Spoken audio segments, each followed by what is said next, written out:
Passengers are requested to occupy their seats well in time. Boarding in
उल्टा पहना बोले कहाँ जाना है अपने को आणि सुरू कर या इकडे या हे जरा एक सर्कल घे चला जय भवानी मोरया जय मूर्ती मोरया चला जय शिवराय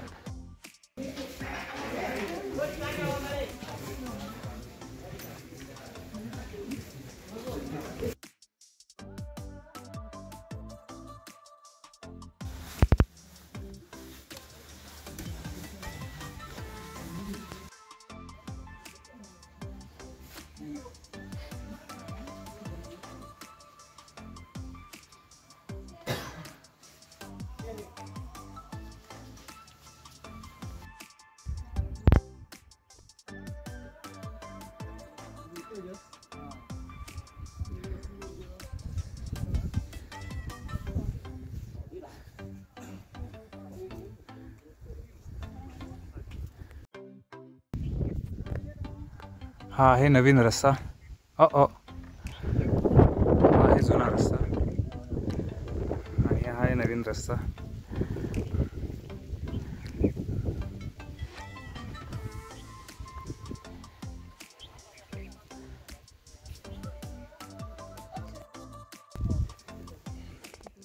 तर हा आहे नावीगड, हा आहे तांबोळ्याचा डोंगर. त्याच्या बाजूला एक मध्ये एकदम धुरकट असं आहे, मी साल्लोर सालोट्यापैकी असावं. आणि साधारण ह्या मागे एक पर्वतरांग आहे, हरगड मुल्लेर वगैरे ह्या बाजूला असावं. एकदम लाईट दिसते ही इथे. आपण पोचलो इथे मांगीच्या टेकाड्यापाशी आणि इकडनं एक प्रदक्षिणा होऊ शकते. त्यानंतर आपण वळूया तुंगीकडे. सो असा काहीसा नजारा आहे. 360 डिग्री व्ह्यू आहे सुळका. सो मांगी सुळका किंवा मांगीचा डोंगर किंवा हे पूर्ण झालं आहे तीर्थक्षेत्र. आता तुंगाजीकडे.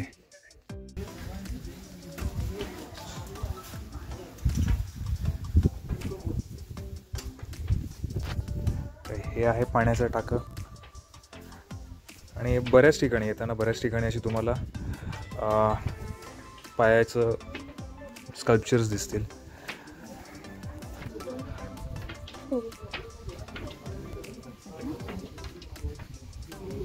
1 2 3 4 5 6 7 8 9 10 11 12 13 14. याच्यामध्ये काही शास्त्र मला काही म्हणजे जाणवत नाही. त्याने जस्ट येऊन तिकडे त्याची स्थापना केलेली आहे. हे पुन्हा एक पाण्याचं टाकं. ते बऱ्याच ठिकाणी खोबणे आहेत आणि जे ट्रेक लीडर आहेत त्यांनी सांगितलेलं की इथे साप वगैरे पण येण्याची किंवा असण्याची शक्यता आहे. हो.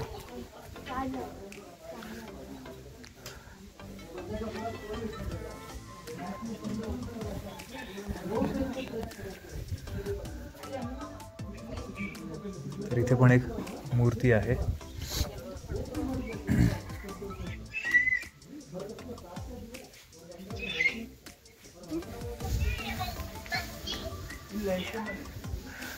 श्री मांगीगिरी जैन गुफा, महावीर आणि इथे त्यांचा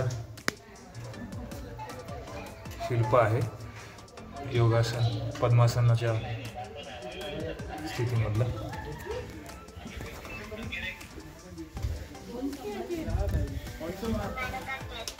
ह्यांच्यापासून सावधान राहा, हे काहीही करू शकतात. मगाशी माझा मोबाईल काढून घेत होते. मग माझ्या खिशापर्यंत आलेला.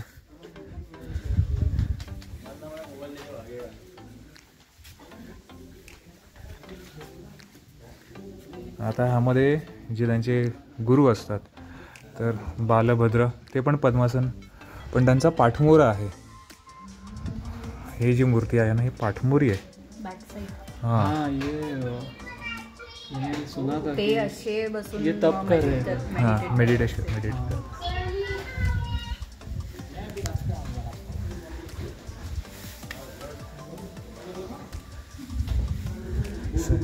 चप्पल काढण्याचा हेच नाही, कारण पूर्ण बिना चप्पलच आलो आहे पायथ्यापासून.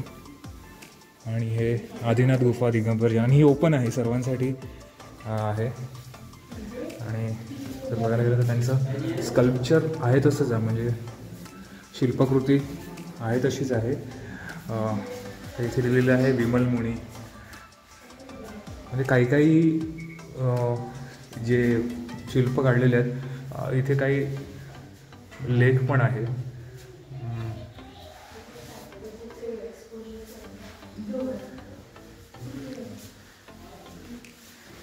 वारिम सागर मुनी म्हणून आहे ते.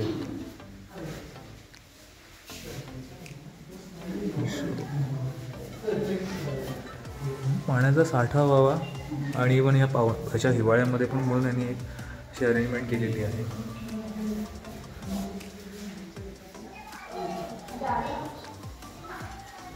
सो हे आदिनाथ भगवान पद्मासनामध्ये त्यांचं शिल्प आहे.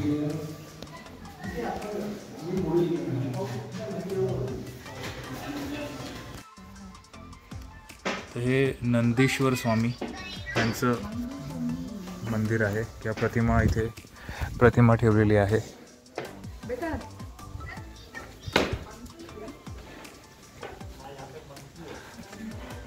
आणि हे शांतीनाथ भगवान यांचं मंदिर आहे. म्हणजे आपण मंदिरच बोलू शकतो सर्वांना.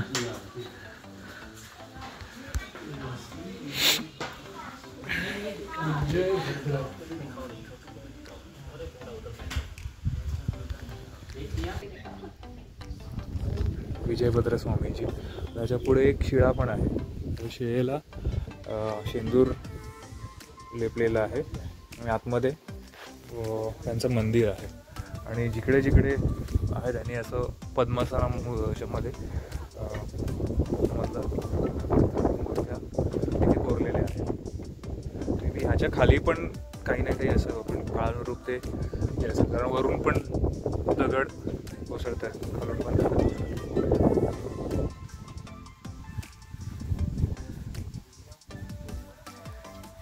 दिगंबर जैन मुनी यांच्या पादुका इथे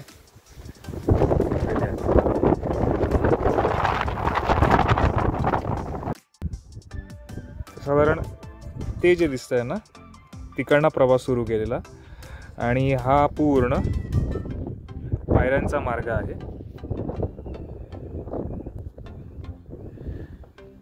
आता आपण आहोत ते मांगी या तीर्थक्षेत्रापाशी. आणि समोर दिसतो आहे तो तुंगी. जर पाहायला गेलं तर शिवलिंगासारखंच ते अगदी उभाच्या उभं आहे. पण पडायला झालं. येताना इथे सांभाळून येणं गरजेचं आहे, पायाखाली लक्ष असणं गरजेचं आहे.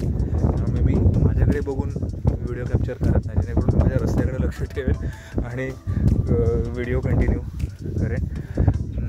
हा दुसरा पण एक रस्ता आहे, पण तो वाहनांसाठी, म्हणजे इथपर्यंत वाहनं येण्यासाठी जाण्यासाठी वगैरेचा तो रस्ता आहे वाहनांचा. मे बी काय प्रयोजन आहे, लॉजिस्टिक सप्लाय इथे जे खाली कन्स्ट्रक्शन चालू असेल त्यासाठी ते असावं. आणि पालखीमधनं पण लोक इथनं चालू आहेत. मी झूम करतो.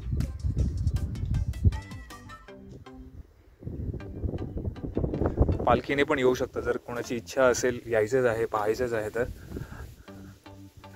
यंग जनरेशन येऊ शकते, ओल्ड जनरेशन पालखीने येऊ शकतात. आणि हा असा काहीसा रस्ता आहे.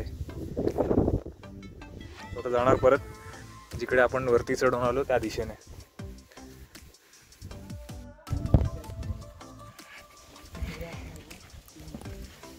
तर आता मांगीकडनं वळतोय ते तुंगी तीर्थक्षेत्राकडे. आणि हे चौकीदार आहे तिथले, यांना व्यवस्थित बघून घ्या. तुमच्या बॅग चेक करणार, तुम्ही प्लास्टिकची पिशवी आणली असेल ते काढून घेणार. आणि तुम्ही प्लास्टिकची पिशवी घेऊन येऊ नये यासाठी पूर्ण काळजी घेतली जाते तुमची.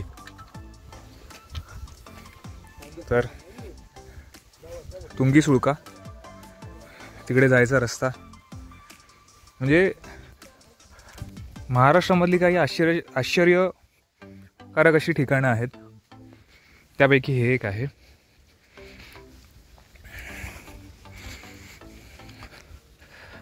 सर्वांना येण्यासाठी पायऱ्या, मध्ये मध्ये असणारे थांबे, शेड म्हणजे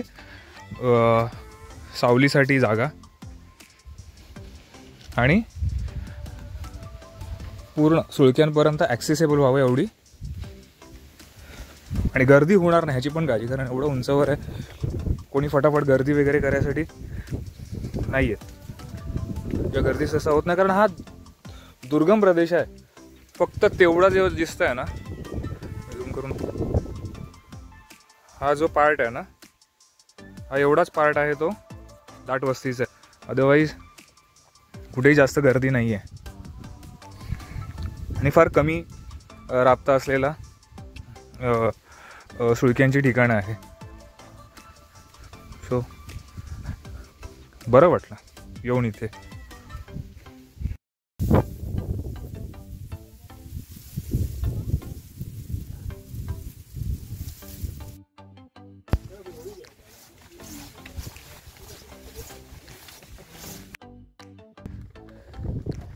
ती चढण एवढा काय प्रॉब्लेम नाही वाटला, पण ही जी चढाई आहे ना, चढण आहे ना, भरपूर स्टीप आहे. स्टीप म्हणजे हालत खराब होते. आणि हा अजून इथपासून त्या तिथपर्यंत म्हणजे साधारण एक 200-250 मीटरची चढाई आहे आणि फुल ॲसेंट आहे. स्टीप आहे त्यामुळे दम भरला आणि सवय पण नाही आहे, काय करू शकतो. जेव्हा खरोखरचं दमायला होतं तेव्हा हा असा काहीसा पेस असतो वरती चढण्याचा, पण थांबायचं नाही, थांबत पण नाही, कारण एकदा थांबला की स्टॅमिना गेला.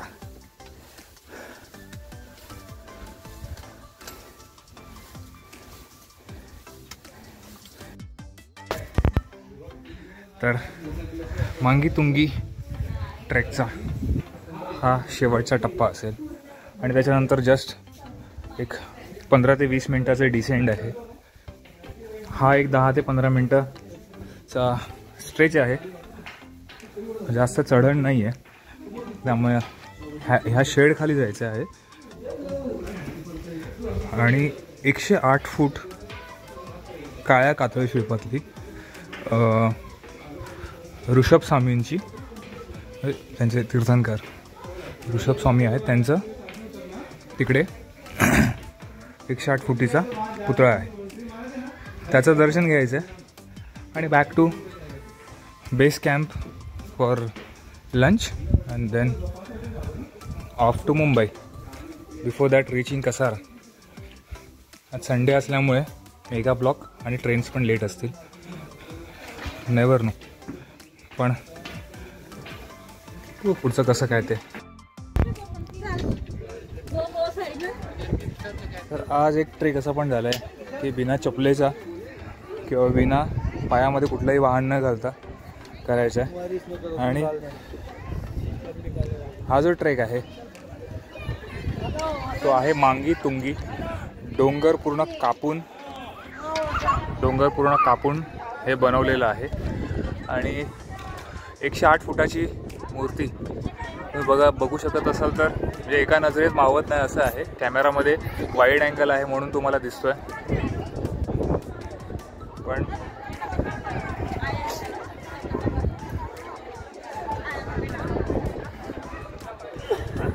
आणि छान पर्यटन होतं. म्हणजे लोकांना इथे यायसाठी खालून एक 5 की 6 मजले चढ आणि उतर करायला लिफ्ट आहे. त्यानंतर मोकळा परिसर आहे, कंट्रोल्ड आहे एन्व्हायरमेंट. त्यामुळे म्हणजे हिरवा दगड, माझ्याकडे काही हिरवे दगड, तर हिरव्या दगडामधली मूर्ती आहे. काळा पाषाणच बोलू शकतो कारण हा काळा पाषाण आहे, साधारण काळा किंवा करडा पाषाण आहे. आणि वरून त्यांनी असं कलर वगैरे दिलेला असावा. पण सुपर म्हणजे